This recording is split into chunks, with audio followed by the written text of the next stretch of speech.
2 दिन बाद नया साल शुरू हो जाएगा और सभी यही आशा कर रहे हैं, प्रार्थना कर रहे हैं कि ये जो नया साल है ये शांति प्रस्ताव लेकर आए। लेकिन बोए हुए बीज के हिसाब से ही तो फसल होगा। तो आज के एपिसोड में हम देखेंगे हमारे सरकार ने हमारे फ्यूचर के लिए कौन कौन से बीज बोए हैं। ये जानने के लिए देखते हैं इस साल हमारी पॉलिसीज़ का हमारे पर्यावरण पर क्या असर हुआ। इस चार्ट में आप देख सकते हो कैसे 2010 में हमारे ज़्यादातर समस्याओं का जड़ इकोनॉमिक पॉलिसीज़ थे, लेकिन धीरे धीरे 2020 आते आते समस्याओं का जड़ एनवायरमेंटल इम्बैलेंस से होने लग गया।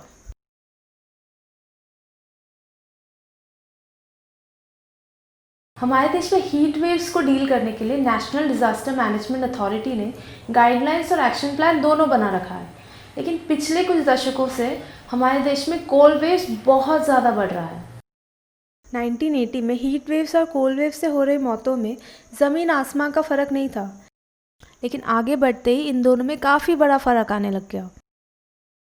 भारत में इस दशक में कोल्ड वेव्स 506% बढ़ा है और आपने चार्ट में देखा होगा कि कैसे गर्मी की वजह से लोग कम मर रहे हैं और ठंडी की वजह से बहुत ज़्यादा।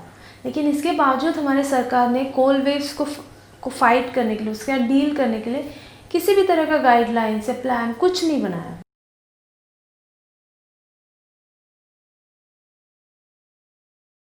इस साल हमारे देश में बाढ़ की संख्या काफ़ी बढ़ चुकी है और हमारे देश के बाढ़ से लड़ने की ताकत काफ़ी कम हो गई, इसलिए थोड़े से बारिश में ही शहरें डूब जाते हैं।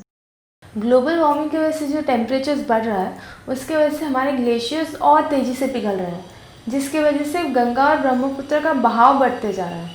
तो एक तरफ पानी का बहाव बढ़ रहा है, दूसरी तरफ एक्सेसिव बारिश हो रहा है, ज़्यादा बारिश हो रहा है। लेकिन इन सब पानी को अकोमोडेट करने के लिए जो ओपन स्पेसेस की ज़रूरत होती है, उन ओपन स्पेसेस को हम ख़त्म करते जा रहे हैं। 1996 और 2005 के बीच क्लाइमेट रिलेटेड डिज़ास्टर्स का 40% डिस्ट्रक्शन बाढ़ से हो रहा था और 2006 से 2015 के बीच ये डिस्ट्रक्शन 47% हो गया। सिवाय कुछ देशों के जिनमें से एक भारत भी है, दुनिया में बाकी सारे देशों में बाढ़ की संख्या बढ़ रही है, लेकिन बाढ़ से होने वाले मौतें कम होती जा रही हैं।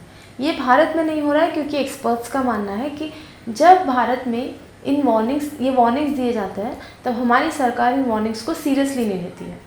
इसके अलावा हमारे देश में बाढ़ की वजह से खेती पर भी काफ़ी बड़ा नुकसान होता है। बाढ़ की वजह से 2010 से 2018 तक मध्य प्रदेश का 0.93 मिलियन हेक्टेयर खेत खराब हुआ और 2019 से 2020 के बीच 6.04 मिलियन हेक्टेयर खेत खराब हुआ। इस साल हमारे देश में जब कुछ स्टेट्स बाढ़ से परेशान थे, तब उसी समय हमारे 20% डिस्ट्रिक्ट सूखे से परेशान थे। Centre on energy, environment and water के एक रीसेंट स्टडी के हिसाब से एक्सट्रीम वेदर इवेंट्स जैसे साइक्लोन, बाढ़, सूखा, हीट वेव्स, कोल्ड वेव्स जैसे इवेंट्स का फ्रीक्वेंसी आने वाले दिनों में और बढ़ते जाएगा। 1950 से 2005 तक 250 एक्सट्रीम वेदर इवेंट्स हुए, लेकिन 2005 से अब तक ऑलरेडी 310 इवेंट्स हो चुके हैं।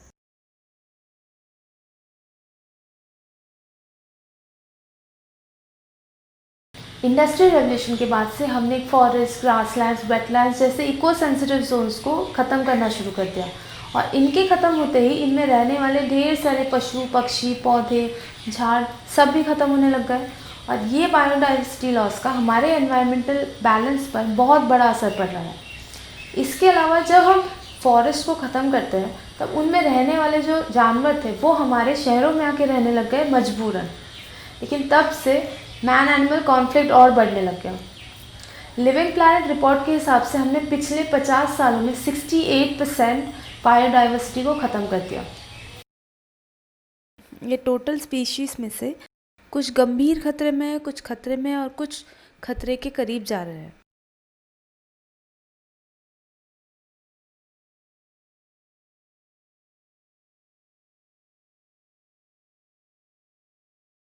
बायोलॉजिकल वॉरफेयर एक डेवलप कंट्री का एडवांटेज उससे छीन रहा है, क्योंकि वायरसेस बनाना न्यूक्लियर वेपन्स को बनाने से काफ़ी सस्ता है, तो एक डेवलपिंग कंट्री भी उसे बना सकता है।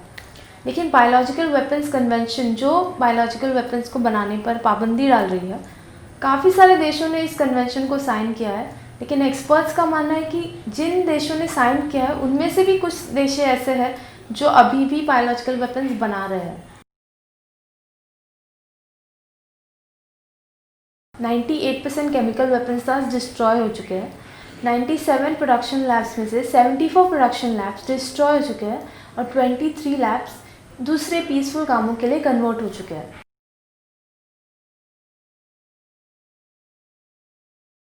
पिछले साल 2019 में treaty on prohibition of nuclear weapons का 74th सेशन था, जिसमें ढेर सारे देशों ने पार्टिसिपेट किया।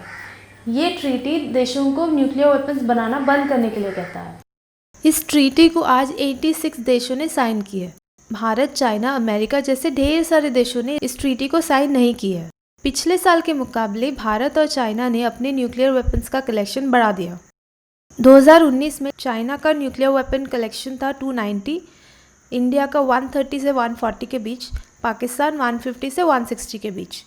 और इस साल 2020 में चाइना का हो गया है 320, भारत का 150 और पाकिस्तान का वही 160।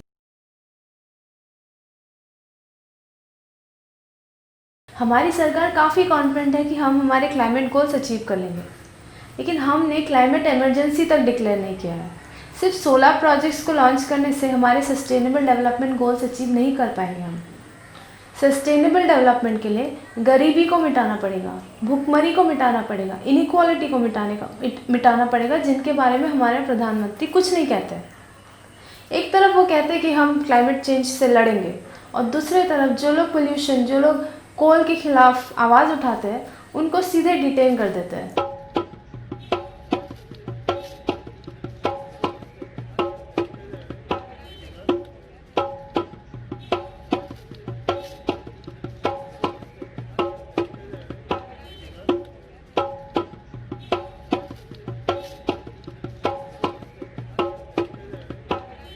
ग्लोबल एमिशंस में भारत का कंट्रीब्यूशन भले ही कम रहे, लेकिन क्लाइमेट चेंज का इम्पैक्ट सबसे ज़्यादा डेवलपिंग और अंडर डेवलप कंट्रीज़ पे ही होता है, क्योंकि इमरजेंसी और डिज़ास्टर्स को मैनेज करने के लिए ये कंट्रीज़ हमेशा तैयार नहीं रहते हैं।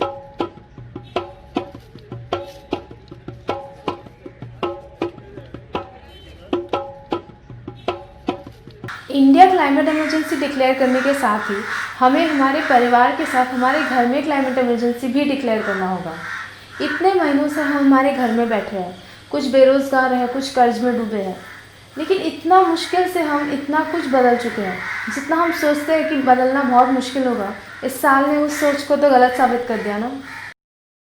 अगले साल कुछ नए DIY वीडियोस भी मैं आपके साथ शेयर करूंगी, जिससे आप बाहर से खरीदे जाने वाली केमिकल से बने सोप, शैम्पू, डिटर्जेंट जैसे रोज़ की ज़रूरतों के लिए घर पर आसानी से नेचुरल चीज़ों से हेल्दी ऑल्टरनेटिव्स बना पाओ। जो चीज़ें आपके घर में आप बना नहीं पाओगे, उनके एनवायरनमेंट फ्रेंडली ऑल्टरनेटिव्स जो मार्केट में अवेलेबल है, उनको भी आपके साथ शेयर करूंगी। अगर हम चाहें तो आने वाला साल इस साल से काफ़ी बेहतर हो सकता है। इस उम्मीद में मेरे तरफ से आप सबको न्यू ईयर की शुभकामनाएं। तो चलिए इस बदलाव को शुरू करते हैं न्यू ईयर सेलिब्रेशन से। जब हम न्यू ईयर सेलिब्रेट करने जाएंगे, तब उस जगह को इस हालत में छोड़कर नहीं आएंगे।